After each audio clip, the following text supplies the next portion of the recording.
Right triangle trigonometry 10.3 and 10.4. If two right triangles each have one angle that measures 20 degrees, are they similar? Yes. And they're similar by angle. If they're both right triangles, they have a 90 degree and a 20 degree angle each, and they are similar by angle similarity, which means that their sides are proportionate to each other. So if A is proportionate to D, B is proportionate to E, A is proportionate to B, and also D is proportionate to E. We can use this knowledge to our advantage in the world of trigonometry.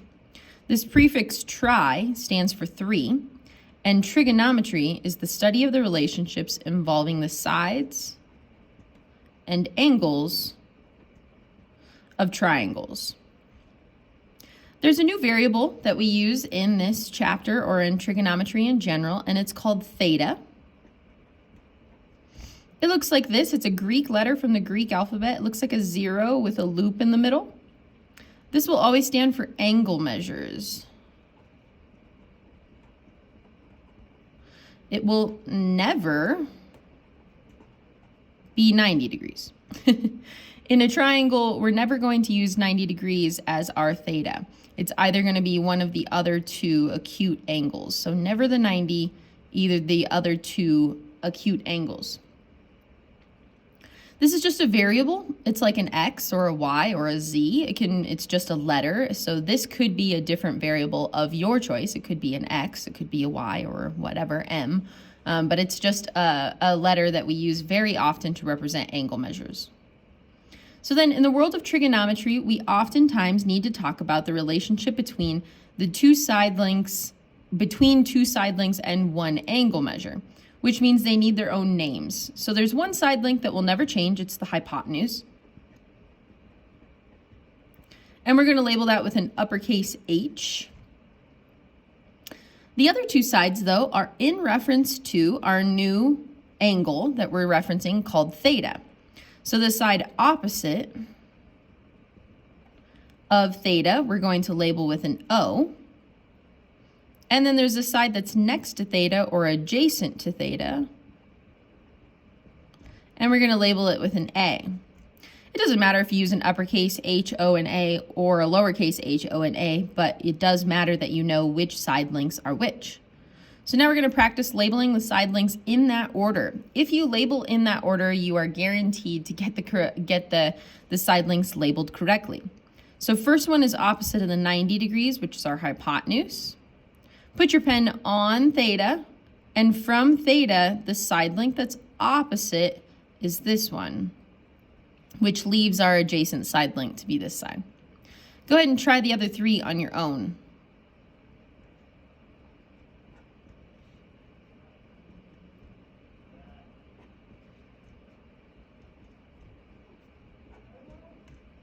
The side length that's most important to get correct would definitely be the opposite side length.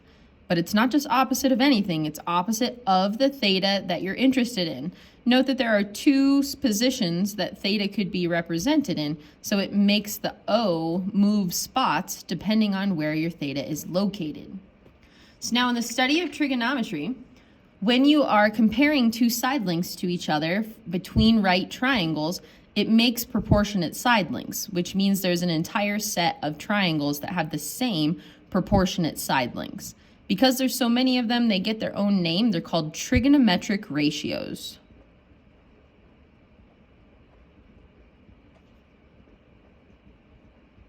They're called trigonometric ratios. Another word for ratios is fractions.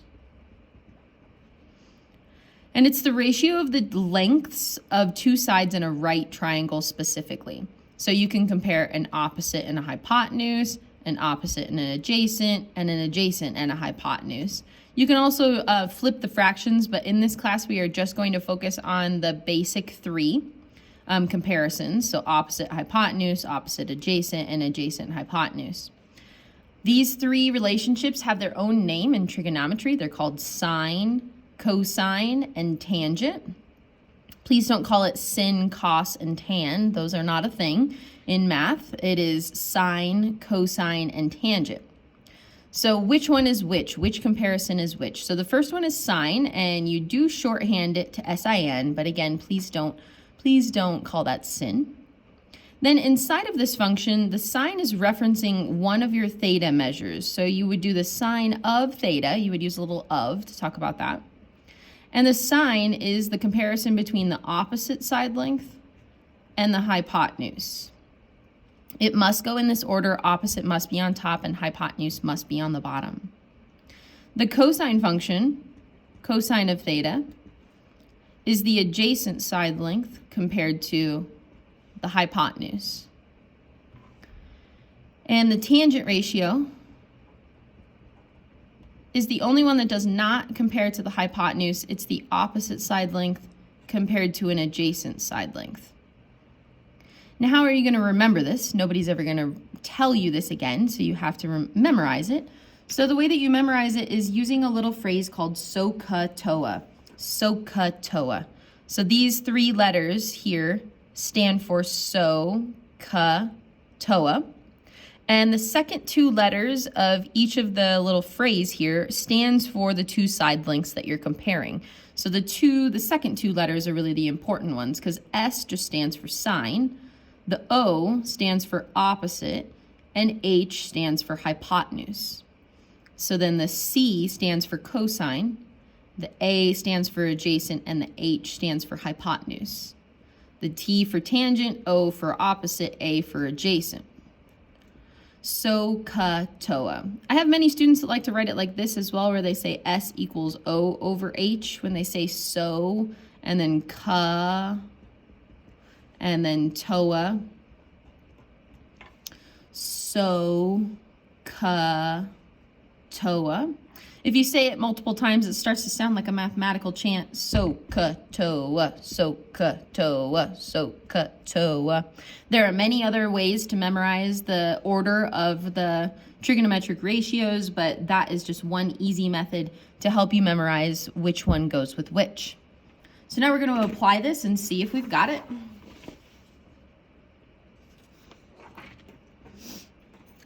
Find all the trigonometric ratios. 13 and 12, here's my theta and here's my x.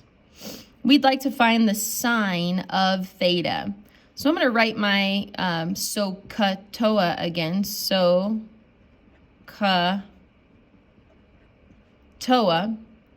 So the sine of theta is going to be the comparison of the opposite side length and the hypotenuse.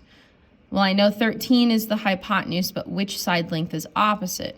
Well, the side length opposite of theta is this one, but it is actually missing. But this is what's called a Pythagorean triple. You could do a squared plus 12 squared equals 13 squared with the Pythagorean theorem to work backwards. So 169 minus 144 is 25. So A is 5. So that means that our opposite side length is going to be 5. So it's going to be 5/13. The cosine of theta is our adjacent side length compared to our hypotenuse, so 12/13.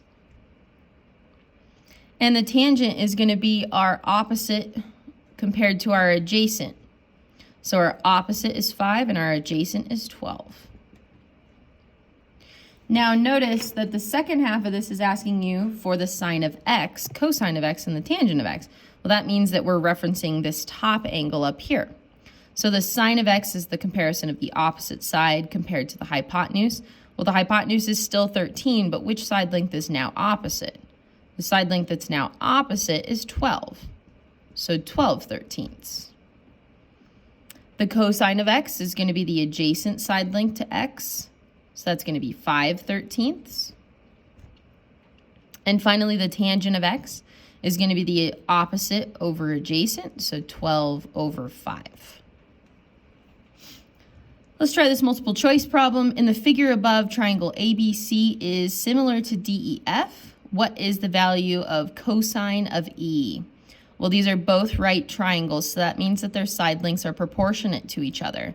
So we can find the cosine of B, and it will be the same as the cosine of E. So cosine is the adjacent compared to the hypotenuse. So the adjacent side length is 12 and the hypotenuse is 13, so 12/13. Now let's use this to our advantage to help us solve some problems. Find the value of x, or find x for each right triangle, and we're trying to calculate the side lengths in this case. So on the diagram here, we've got 13 as one side length. I don't know either of the other two side lengths. I know one acute angle is 32, one angle is 90 degrees, so it's a right triangle, and I could calculate the third angle using the triangle sum theorem, but using trigonometry, the minimum amount of information that you need to know is one angle and one side. And that is enough information in order to use trigonometry. We can't use Pythagorean theorem. I've only got one side. Can't use similar right triangles. I don't have an altitude. It's not a special right triangle because that angle measure is 32. So now how do we do it? We need to know which trig to use. I have a 33% chance of picking a sine, cosine, or a tangent, but which one are we supposed to use? So take a look at which sides we care about. So from 32, I care about calculating the opposite side length, which is x, and I'm given an adjacent side length, which is 13. Do we care about the hypotenuse at all? No. So this is going to be a TOA, an O and an A, an O and an A with no hypotenuse. So that means we're going to set up a tangent ratio. So the tangent of 32, our theta, the one we care about, is opposite, which is x, over our adjacent, which is 13. Trying to solve this equation now for x. This is division. Opposite of division is multiplication. So we multiply both sides by 13. These 13s cancel, and we're left with x equals 13 times the tangent of 32. This is an exact answer. That would be one that you would leave and not go to a calculator to get a solution. But if you do need to get a solution, I'm going to show you. First thing you need to do on a calculator like this is hit this mode button right here and check and make sure that you are in degrees. If you are not in degrees, then make sure that that is highlighted black, and then you are good to go. We are working in the world of degrees. So you're going to take 13, and you don't even need to hit the times button if you don't want to, but then you're going to choose your tangent button. We're trying to do the tangent of 32. And then it doesn't tell us what to round to, but let's do 2 decimal places, so 8.12.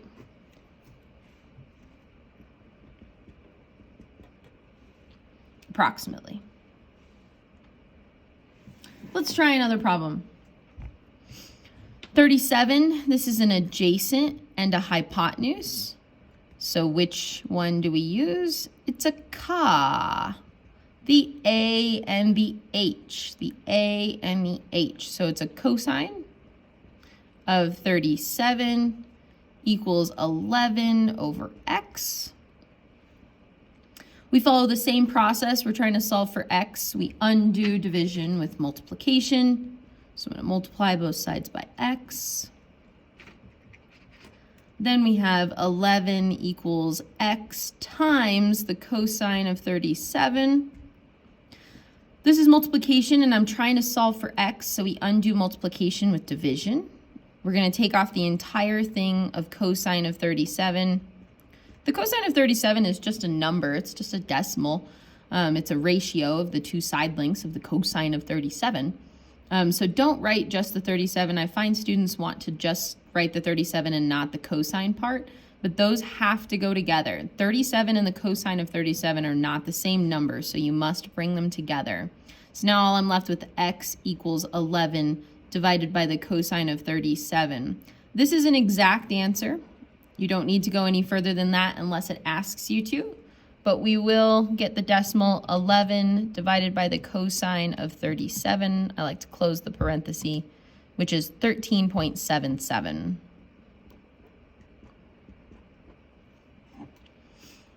Pause this video and try this last one on your own. See if you pick the right ratio. Is it a tangent, a cosine, or a sine?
Okay, finally, we are going to use trigonometry to help us work backwards in order to calculate angle measures. What's the inverse of addition? Subtraction. What's the inverse of division? Multiply. What's the inverse of x squared? It's a square root. And finally, what's the inverse of sine? It's called the inverse sine. And it looks like this. You use a -1 just to denote that you're using an inverse. It does not mean that you are raising anything to the negative power. If you look at your sine button right above, the sine button is the inverse sine option. You should use this when you are trying to do an inverse or the opposite of a sine. You should not use the exponent option. So what's happening when you're doing inverses? What's happening is that your inputs and outputs are switching. In regular trigonometry, we put an angle inside and it spits out side lengths. But with an inverse, we put in side lengths and out spit angles.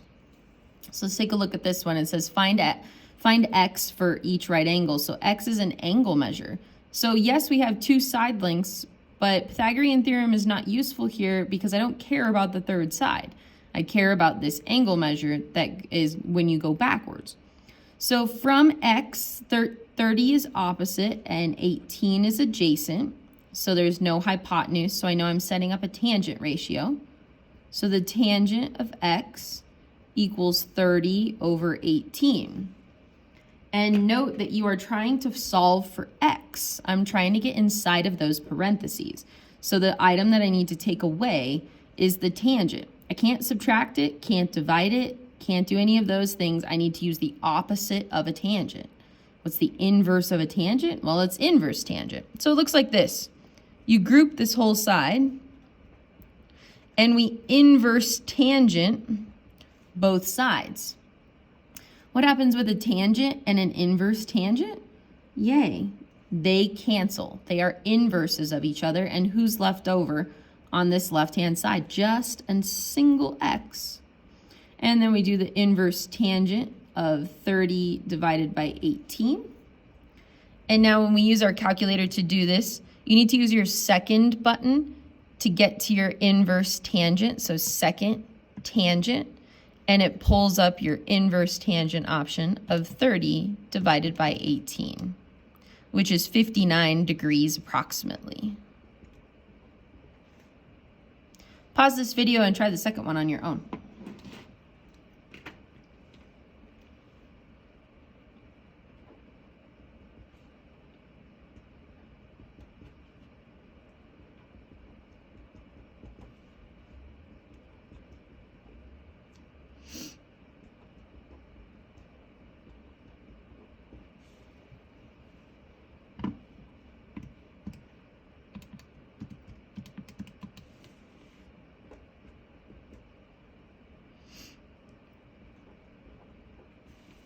Approximately 49 degrees using a sine and then using an inverse sine to undo both sides. Thank you.